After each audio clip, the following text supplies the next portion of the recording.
Congreso. Allí se encuentra Carlos Curbelo, representante de la Cámara Republicana, representa al Distrito 26 de la Florida. Y ayer tuvo la oportunidad de viajar por un muy corto viaje, congresista, cerca de su distrito para hablar para la visita del presidente Obama. ¿Estuvo usted en el avión presidencial en esa visita para hablar del Día de la Tierra?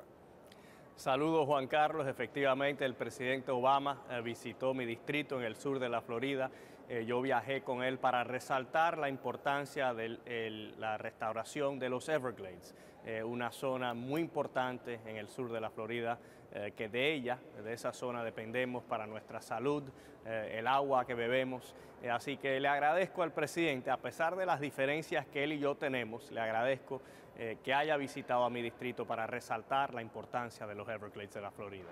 Y algo que afecta a su distrito, además de la preservación de los Everglades, que es un gigantesco parque nacional, es que las aguas están subiendo y muchos habitantes del sur de la Florida lo están viviendo. Esto no es una teoría que está en disputa.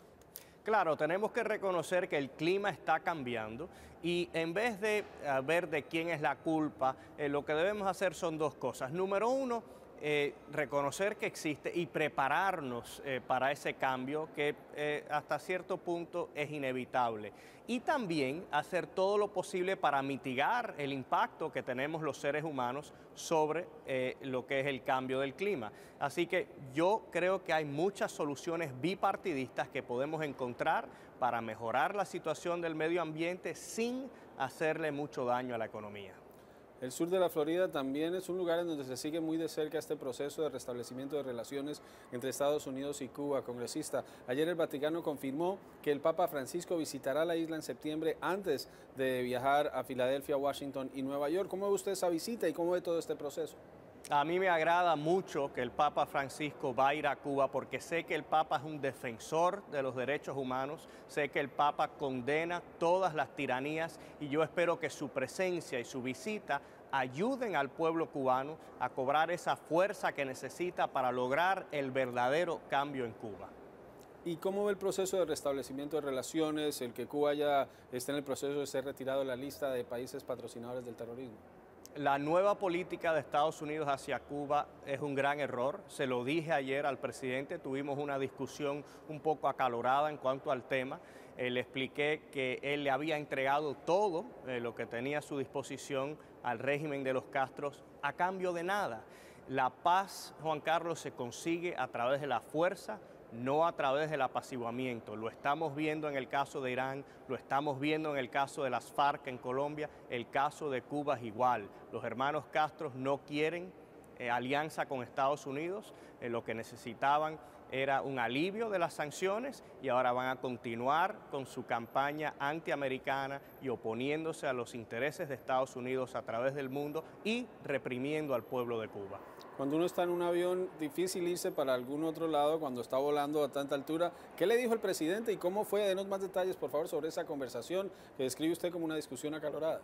El intercambio tomó lugar en el helicóptero presidencial una vez que ya habíamos llegado a Miami y estábamos en camino hacia los Everglades y surgió el tema de Cuba y yo le dije al presidente que yo estaba en desacuerdo con las acciones que él había tomado y ahí comenzó el intercambio. El presidente dijo que la política no había funcionado y yo le dije que esa no era una evaluación justa de la política, que en realidad la política ha funcionado muy bien porque el fin de la política siempre ha sido negarle recursos al gobierno de Cuba para exportar su revolución, que es lo que el gobierno de Cuba siempre ha hecho y lo hacía con mayor eficacia cuando tenía los recursos bajo los años de los subsidios de la Unión Soviética. Cuando dejó de existir la Unión Soviética, gracias a la política de sanciones de Estados Unidos, el gobierno de Cuba ya no tenía recursos para exportar su revolución, para desplazar a su ejército a través del mundo y le dije al presidente que por lo tanto era un error en este momento darle oxígeno una vez más a esa dictadura. ¿Cómo ve, congresista, el resto del calendario legislativo?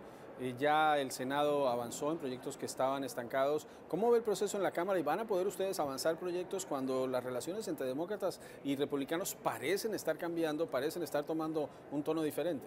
Hay mucho optimismo aquí, Juan Carlos.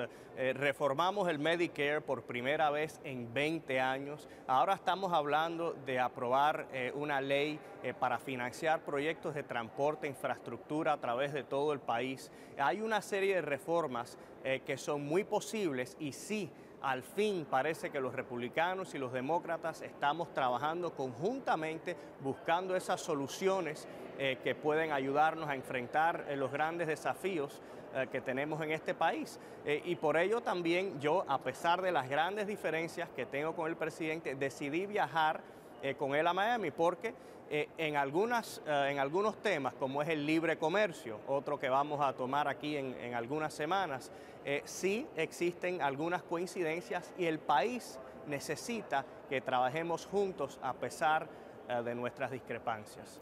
Congresista, para terminar, usted llegó este año a la Cámara de Representantes, es de una de las nuevas generaciones, es de los representantes más jóvenes en el Congreso y es de una generación nacida en Estados Unidos que ha seguido el tema de Cuba de cerca, pero cuando uno habla con mucha gente en el sur de la Florida, ya no hay unanimidad sobre la política hacia Cuba. Muchos están más pendientes de lo que pasa en Estados Unidos, otros quieren cambios porque están interesados en que su familia esté mejor y dicen que lo que se ha hecho hasta ahora no funciona, como le dijo a usted el presidente Obama. ¿Ve usted que hay posibilidad de echar para atrás lo que ha dicho el presidente Obama y hay un camino medio en el que puedan satisfacerse las diferentes opiniones que hay en el sur de la Florida? Juan Carlos, como congresista de los Estados Unidos, mi deber es siempre trabajar por el bien de este país. El darle concesiones unilaterales a un enemigo de este país es un gran error. Las personas en el sur de la Florida que más conocen la índole del régimen castrista, que más entienden el tema de Cuba, están en su gran mayoría a favor de la política de sanciones. Todos queremos el cambio en Cuba, todos queremos la normalización en Cuba cuando el gobierno cubano se la gane. Estados Unidos no le puede entregar todo a sus enemigos a cambio de nada y tampoco podemos premiar el secuestrar a un norteamericano, que es lo que hizo el régimen cubano y la razón por la cual se ha iniciado todo este proceso. Así que sí, aquí en el Congreso, a través del proceso de asignaciones, de financiar el gobierno, vamos a hacer lo posible para frenar una política que le hace daño a los intereses de seguridad nacional de Estados Unidos y que también le hace daño al pueblo de Cuba. Recordemos que el gobierno cubano colabora con nuestros peores enemigos, con Corea del Norte, con Irán, con la FARC, con grupos terroristas a través del mundo. Es su historial y es innegable y por lo tanto no podemos premiar a un gobierno que nos quiere hacer tanto daño a nosotros. Carlos Curbelo representa al Distrito 26 de la Florida, republicano. Muchas gracias, congresista, por estar en directo USA.